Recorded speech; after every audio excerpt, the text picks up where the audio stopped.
Friggin' what up, dude? Strider Wilson, and I'm the host of this podcast that's mine. Gonna be called History is Dank. History is Dank with Strider Wilson. Dankness from the heart. Friggin' what up, my dogs, dude? Just chilling right here in the studio, dude. Friggin' Aaron on the sticks. What up, Aaron? What up?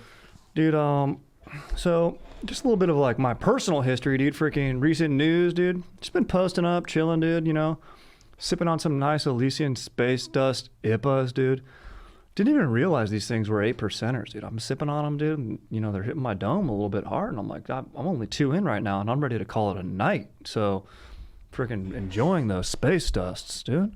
But I've been doing this thing that's recently really been boosting my stoke a lot, but as it turns out, to the detriment of my GF.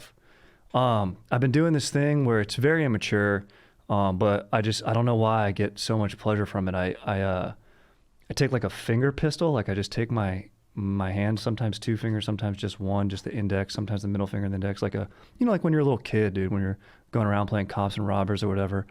And just going, like a pew pew little pistol. And I've just been aiming it at my GF. And I think just because I've been watching too many movies, and I'll be like, tell me what you're in the mood for dinner. Do it now. Do not lie. I will find out. Like, like I'm a kind of a Alan Rickman, something like that, and like Die Hard. And just pointing it at her, and she's like, you need to stop doing that. Like, essentially it's like pointing, you learn that in kindergarten. Don't point at people, it's rude. But dude, I just love having the finger pistol. It got out of hand. She told me to stop, and I've since stopped. It probably lasted for I got away with this for, I'd probably say, maybe 18 hours. I think it lasted 18 hours of just pure stoke and bliss. And, my GF chuckled the first time, oh, that's kind of funny. And then, she'd be like, walking across our apartment, and I'd just be like kind of scanning her with like my finger pistol weapon, and she'd be like, what are you doing? I'm like, what are you doing? Where are you going? Are you going to the bedroom, or are you going to go use the restroom? Let me know. Just kind of joking around like, I'm the boss or something like that, like of a, counter-terror organization, just feeling sick in my dome, just kind of a fun, basically what it was a role play where no one else is playing along with me. And it was much to the detriment of, not much to the detriment, but to the annoyment, if that's a word, a very annoying habit that I formed over 18 hours. I think it's maybe because I was playing too much Call of Duty and I was just feeling sick.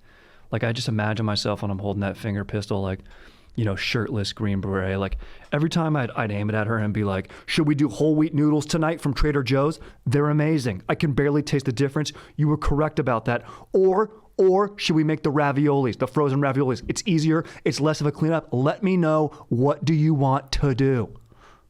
And then she'd be like, what do you, relax. What are you doing? But I'm imagining in my dome that I'm emerging from water in some swamp environment. I've got laser optics on my finger pistol here. I'm wearing a sick getup. I got the face paint on, and I got a crew of dudes behind me. I'm basically part of SEAL Team 6 at that point, but really it's me in my sweatpants, wearing a tank top that has ravioli stains that we made a few nights before, and I'm just kind of basically yelling at a loud volume at my GF and pointing a finger pistol at her. And I realized this is not a good call on my behalf, and I was never going to do it in public. Don't for all the kids out there, don't point finger pistols in public. There's a lot of psychos out there that might take that the wrong way. But what is this doing to your neighbor? Oh, dude, you know what? He's probably heard it. Dude, it's probably playing into his insane paranoia. Yeah, dude, Ignacio, my neighbor who thinks I'm drilling through the ceiling and walls in our closet to spy on him, which is hilarious and also terrifying because he called the cops and it really elevated the reality of the situation. Yeah, you know what? Maybe he thinks that I'm sending messages to him next door when really I'm just finger pistol pointing at my GF being like, where are you headed? Why are you going to the restroom? And she's like, I'm not. I'm going out for a jog. Don't you see what I'm wearing? But then maybe Ignacio's going to the restroom in his apartment next door and we've got paper thin walls. And he's like, how do they know? How does this guy know?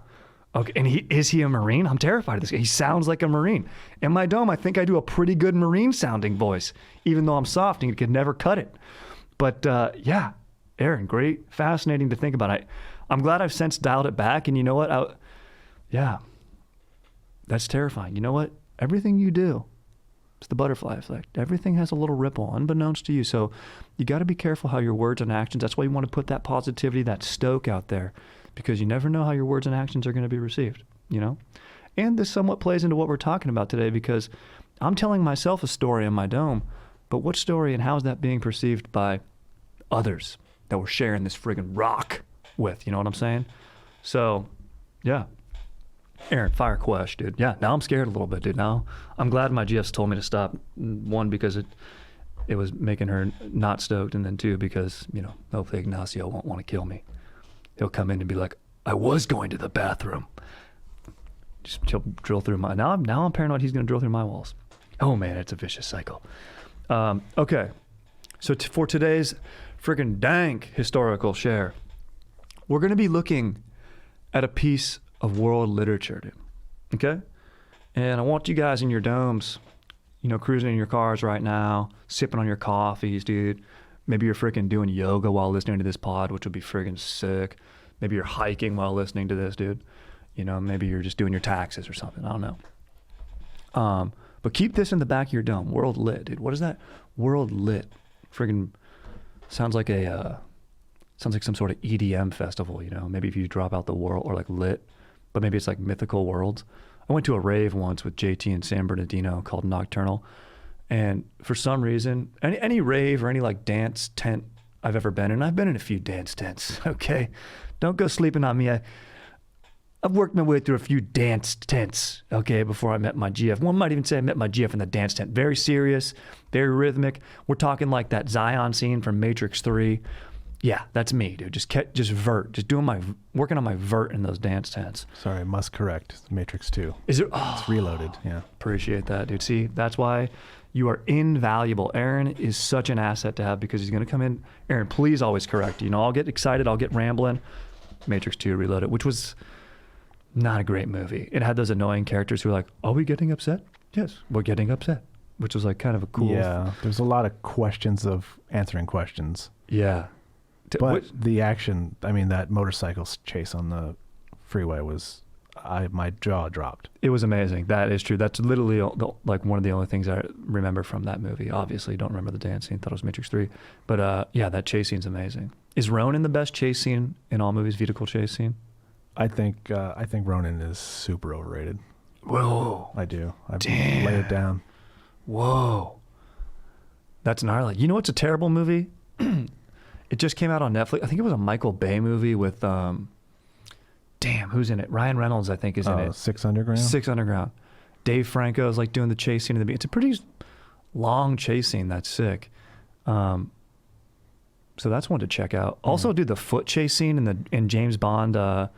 It's not Casino Royale, or which one is it in the very beginning? It is Casino Royale. Yeah, they're doing like parkour. Yeah. Not a vehicle chase scene unless you consider your body a vessel, which you know I do. You know, a nice oiled rig.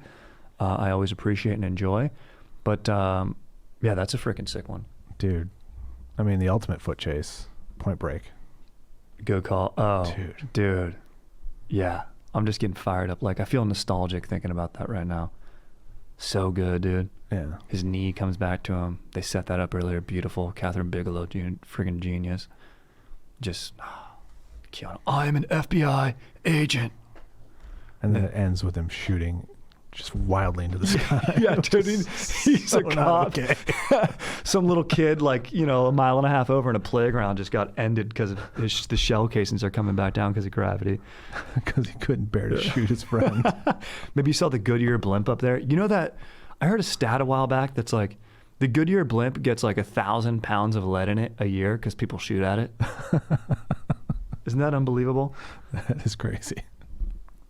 Okay, so... we're going to be talking about a dank piece of world lit, dude. Okay? Not an EDM festival, as much as I want to talk about dance tents. We can maybe get into the history of that on another ep.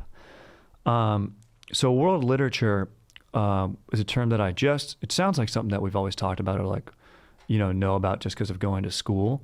But I freaking signed up for this Dank online course that was free. You know, they always want to make you pay for it to get your certificate, but I don't need to print out a certificate, dude. The knowledge is in the dome now, dude. And now it's going to your guys' domes now. So let me be the medium here for you guys. You don't need to pay $99.99 for a certificate, dude. Also, dude, I'm straight up media literate, dude. That's $100, dude. All right. Plus you're going to tax me, dude. All right. What up, dude? But, yeah, dude, freaking this term world literature was coined by this German dude, Johann Wolfgang von Goethe, in a recorded interview from his apprentice, Johann Peter Eckermann, dude. So freaking these freaking Johans are just posting up together, dude, in January of 1827. And in fact, they perfectly recorded the interview. It's January 31st, 1827. And, you know, that's like where the term is written down and first seen by scholars, you know, and professors from this course where they're saying, so it's the first recorded time in history. Although there could have been an oral history before that, which plays into what we're talking about, because we are going to be discussing the book, 1001 Nights, the history of the book. We're not going to get into all of the stories or the episodes in it, but the history of a book, and as a piece of world literature, and asking ourselves, what does world lit mean exactly? You know, right now you might have a preconceived notion of it in your dome. Oh, it means like piece of, you know, high-class literature that everyone knows, that all the scholars have read, and, you know, it defines society. If aliens came down and saw this, you know, what were the 5 books that they would need to be reading, and this would be one of them. I don't know.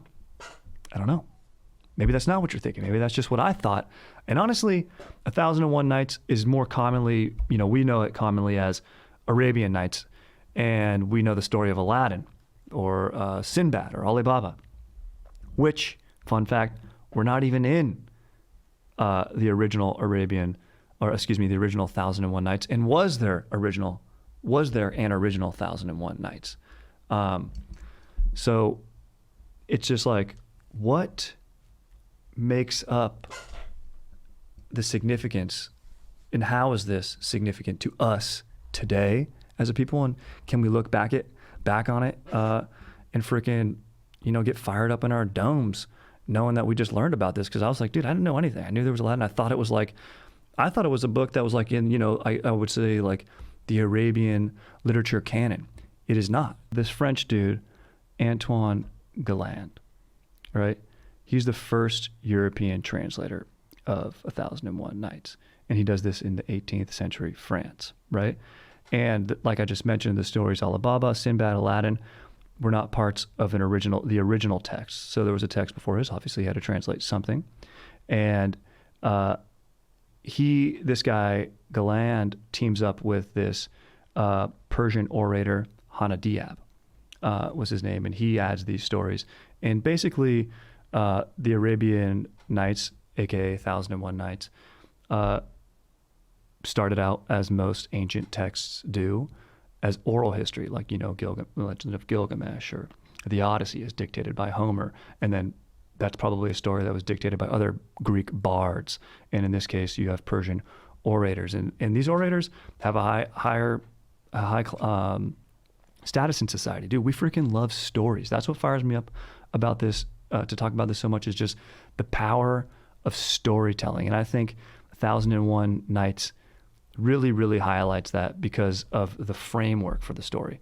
So first of all, the title 1001 Nights means it's an endless amount of stories. It's not like the text that we have today, this guy, Galland's first translation, and then now the Hadway translation, which is, if you read it, that's probably the one you're going to read. And it kind of takes out a lot of the eroticism that's in the original one. And there's another significant translation by this guy, Baran, and he keeps a lot of the sexual stuff in there. So if you want a little spicier, if you want to go ahead and enjoy yourself while reading, then maybe you want to take up Baran's text.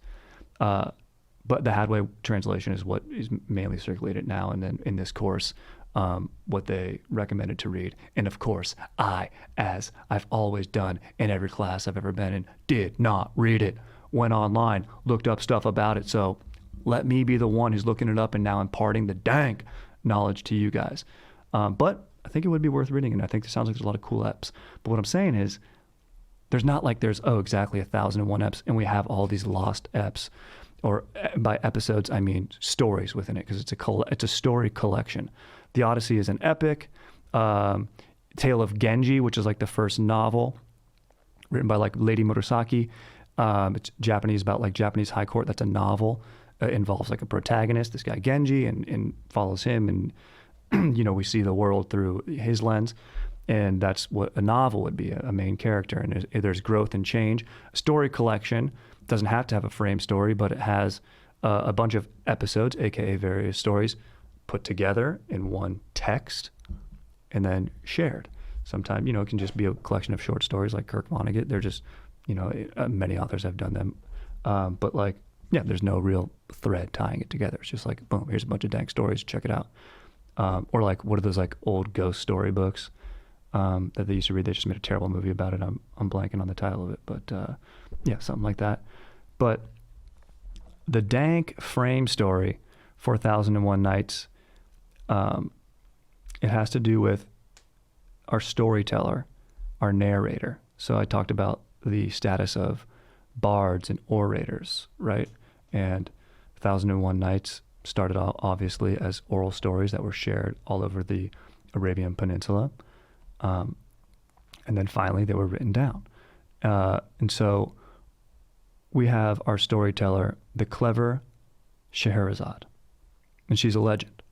So the conceit, or AKA frame story, and I dropped this term a little bit now, and just to make it kind of clear, a reference for a frame story is like modern, or How I Met Your Mother. That series is Josh Radnor. Is that his name, Josh Radnor? The dude who's kind of got like a derp face, Aaron? I don't remember. But anyways. Yeah, I believe so. Let me look it up. Yeah, he wrote that movie like Happy, Thank You, More Please, or something like that. But it's him telling his kids. Josh Radnor.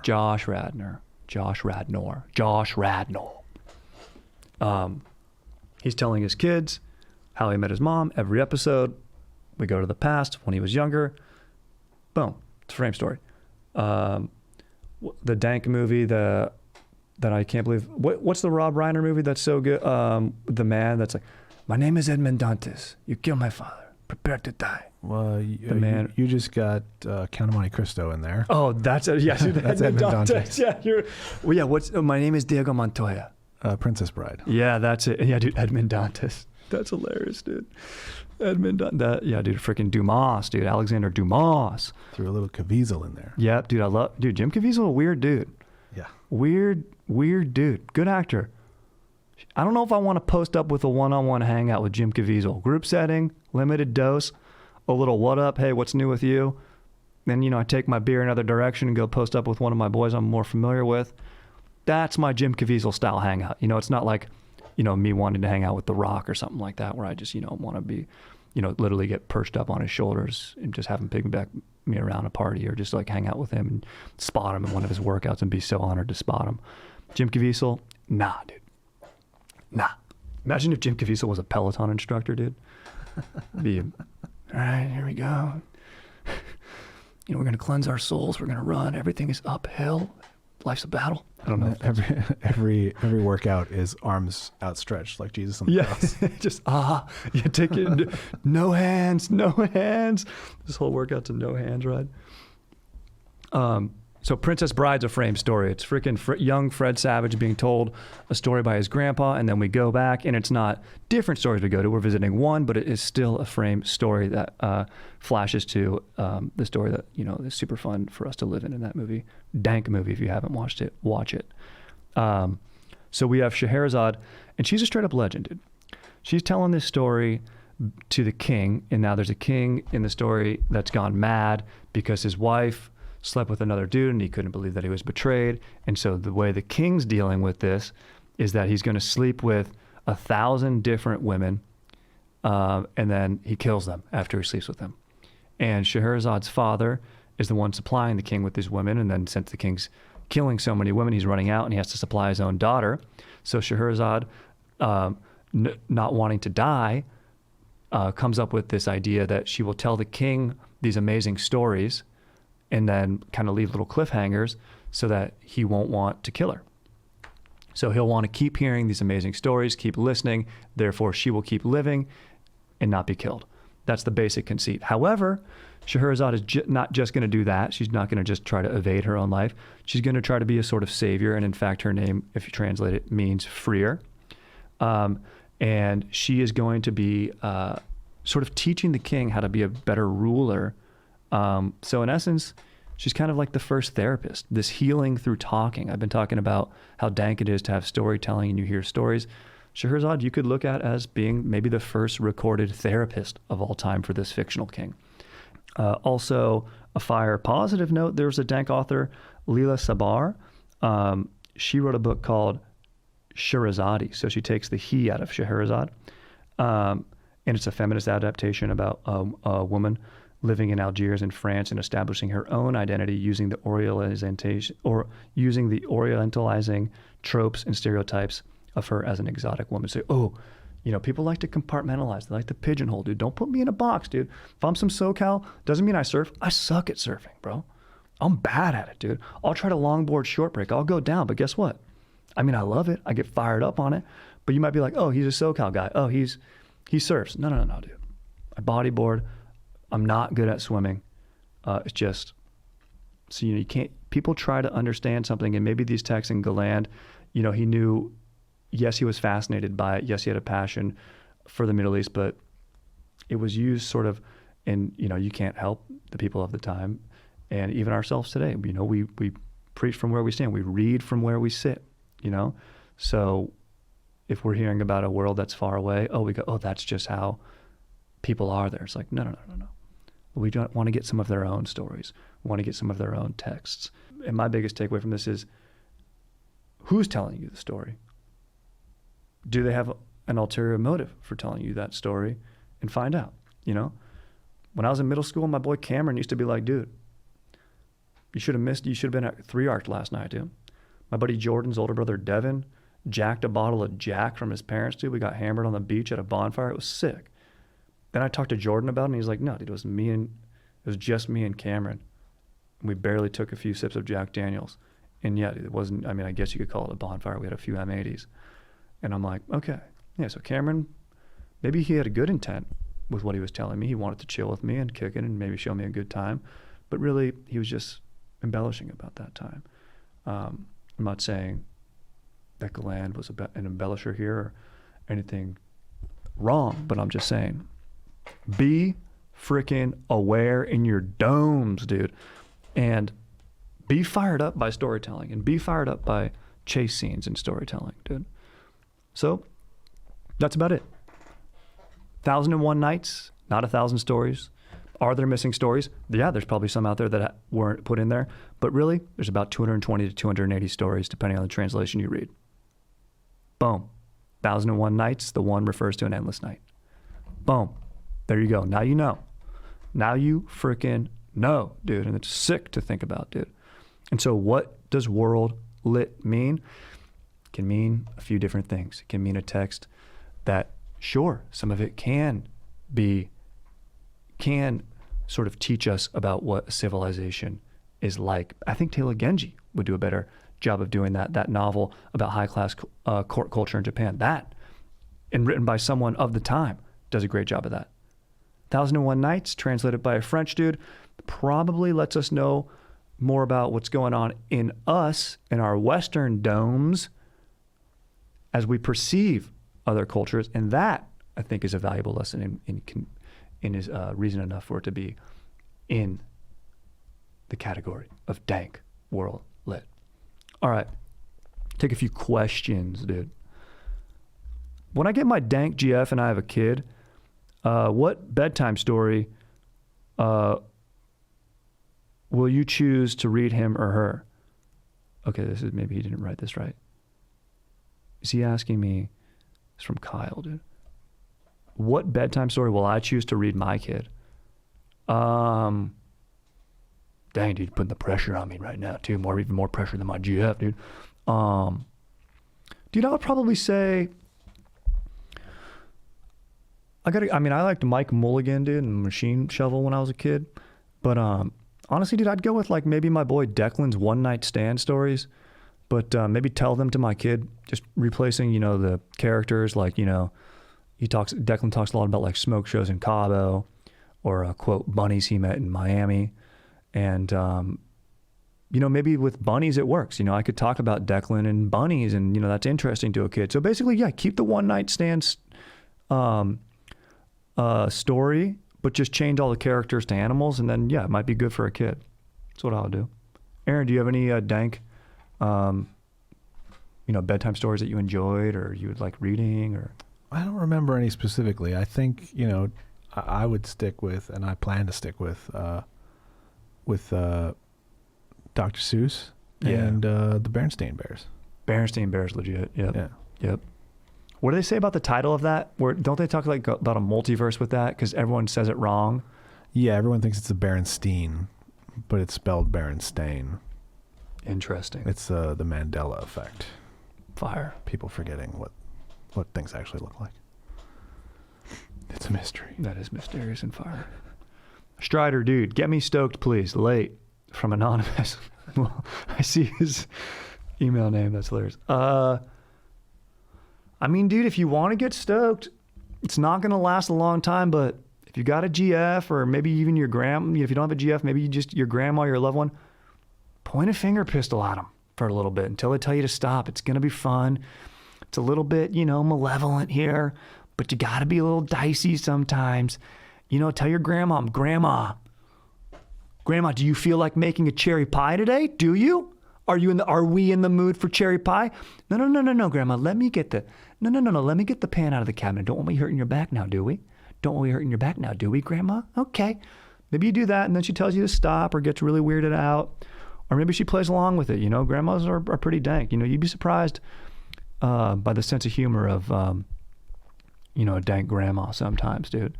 Sometimes, you know, a little bit naughty, you know?